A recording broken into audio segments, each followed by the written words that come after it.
Lindsay is. That's right. So she was able to get us a guest today, and Dr. Thompson is a novelist. She is an ebook publisher. She's a poet. She's a columnist. She's a short story writer.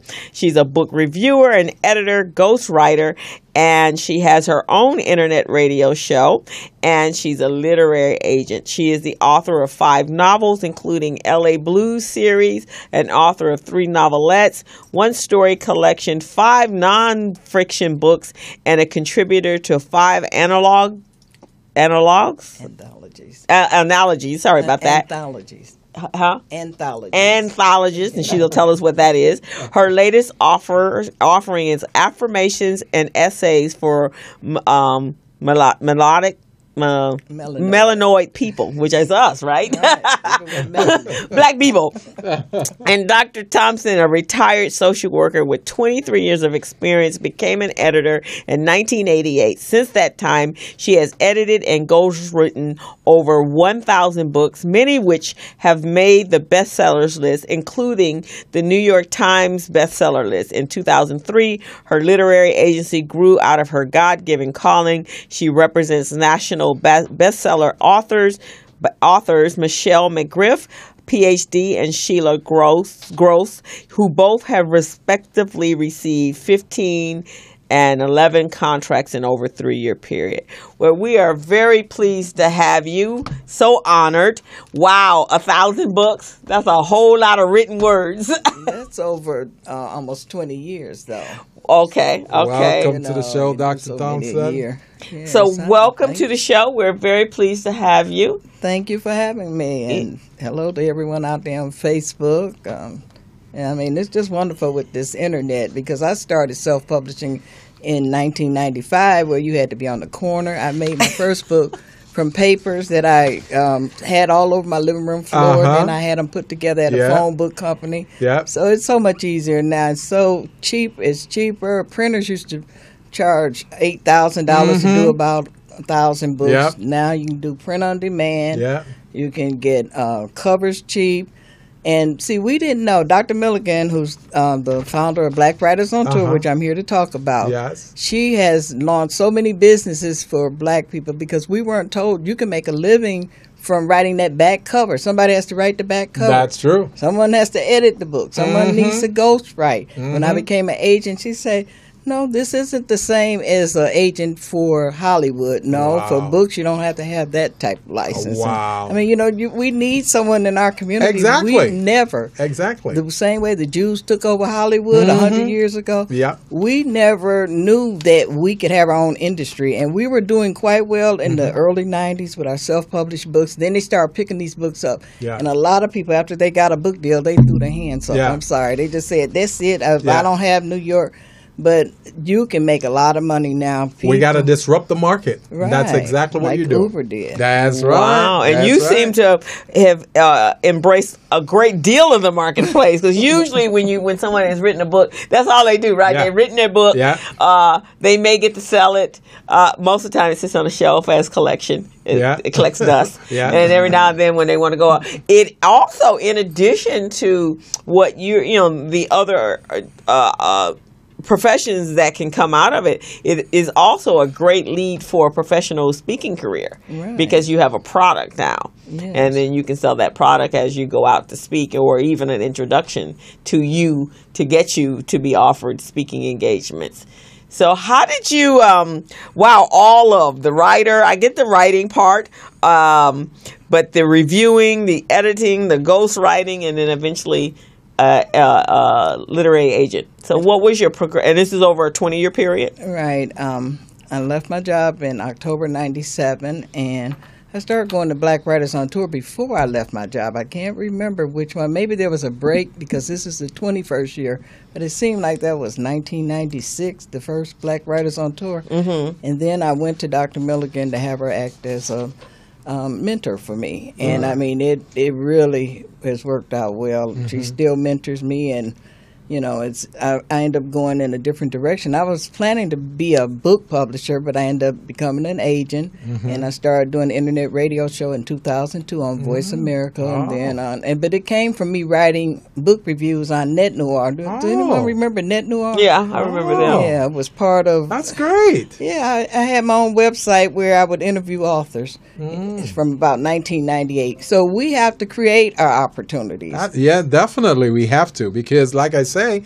no one is providing us those opportunities. They're not providing us access to those opportunities. So we got to create them. We got to go out there and get them. Yes. Yeah, exactly. So what was your first book? The Ebony Tree, and I self-published it in 1995, and Dr. Milligan reissued it in 1999, I believe, under her company. Did it sell more then when she reissued it? Yes, because at that time we had a lot of black bookstores, and she had a book with all the black resources, and so we could get our books in a lot of stores. We would go to the Book Expo in Chicago and New York. Yeah. We went to a lot of things. We would go all over the country. Now you don't really have to do that. No. You just get on your computer. I think there's some disadvantages with not having that face-to-face. Yeah. That's why we're having Black Writers on Tour, where you can meet the actual people you know online. I know people. I was an agent for people that I never met. I met one girl, Sheila Goss, in New Orleans when I went to do a workshop. Now, I'm not a speaker, but I do workshops. Yeah. I teach a lot of writing classes. Yes. And I've gone to New York, and I've gone to Chicago, to China. That was my biggest trip. I still want to get to Africa. That's Wow. Well, it's on the your list. bucket list. It's on your bucket list. You're still around. So let me ask this question. What's the self-publishing versus, I guess, a publishing house publishing? What are the differences? And for a new writer like myself or Gilbert over here, what would be the advantages to either or? Well, they call it indie publishing now. They don't even really call it self-publishing. Okay. And the indie publishers. So indie means what? Independent? Independent. Okay. And now that the whites are doing it, I hate to say a lot of them are hitting the New York Times bestseller as independently published authors. And the statistics are almost 50% of the books being published worldwide are independently published. Even that one, what was the one where they made the movie? The one that the book. I'm an avid reader, especially not as much now as I used to be. It used to be I'd have 4 or 5 books going on at one time. So, I know how books are supposed to be written. Right. And I think I read the first chapter and I went, oh my God. I mean, grammatically it was off. The editing was horrible. Going, why did this book sell? I mean, it was obviously the content. It was the content. Too. But it was, and she wrote, awful, huh? It was awful. It was like, it was like a super suburban person writing a book, and it was like, golly gee, I'm going, and it was all, and it was an erotic novel, and about I guess dominatrix, right? Or in this case, it was him, but it was like, golly gee, super gee whiz. I'm like, okay, I can't read this, so I never could read the book. They kept saying, well, you got to get past the first 6 chapters. No, I can't get past the first. I couldn't even get past the first 3 pages. Right. Their books aren't like ours. That's number one. Our books pick up the pacing and have to have action right away. We're not people that want to sit and get all the backdrop and the backstory. Build up. Yeah, we start, and that's why street fiction was selling real well, and it's still selling. Kensington just turned down a book I had from a doctor, but they want some street fiction, and this lets me know street fiction is still selling. Still alive. It's a lot of suspense. I hate to say, for us, because we do live in so much chaos, so much trauma, so much pain, the street fiction is what a lot of young people could relate to, and that's why they start reading. They really love to read street fiction. Now, do you do any workshops locally? Yes, I've done them at the library. Every year at Black Writers on Tour since 2000, I've done a writer's workshop. By then, I was a little more experienced. I started doing it, and Dr. Milligan just encouraged all the writers, like Protecting Your Rights, Trademark and Patent Right, Monica Williams, J.D. I edited a couple of her books, and now she has her own publishing company, and she's an attorney, and so she does a thing on trademark and patent rights for books. It's so much we need to learn.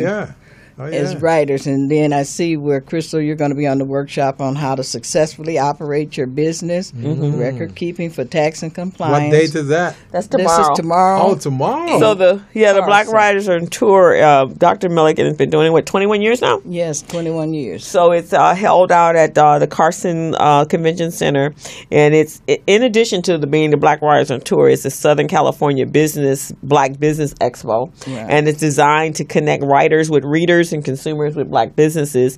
And there will be workshops and seminars for writers, aspiring writers, business owners, aspiring entrepreneurs, and for the general public. And there will be book signings throughout the day. So I think there's a component of it. It's free to the public, and then some of the more the workshops that you're going to be learning skills to enhance your craft. There's fees for that. So I'm in one of those with LC Green. He's doing it on the tax component, and then I'm speaking on that writing is a business. Last year I spoke there, and I really just talked about the basics of an accounting system. So I'm gonna, she wants that, but I think it's a little bit more than that. I think people have to understand that it's not just about writing a book, right? Right. Because you got to market the book afterwards. You have to have the book edited. You have to have it the copywriting and all of the components. Several levels of editing and proofreading, because you want your book to look as good as any New York book. And actually, because the books are becoming more professional looking, you can't tell a self-published or independently published book from a New York book. Wow. Right. If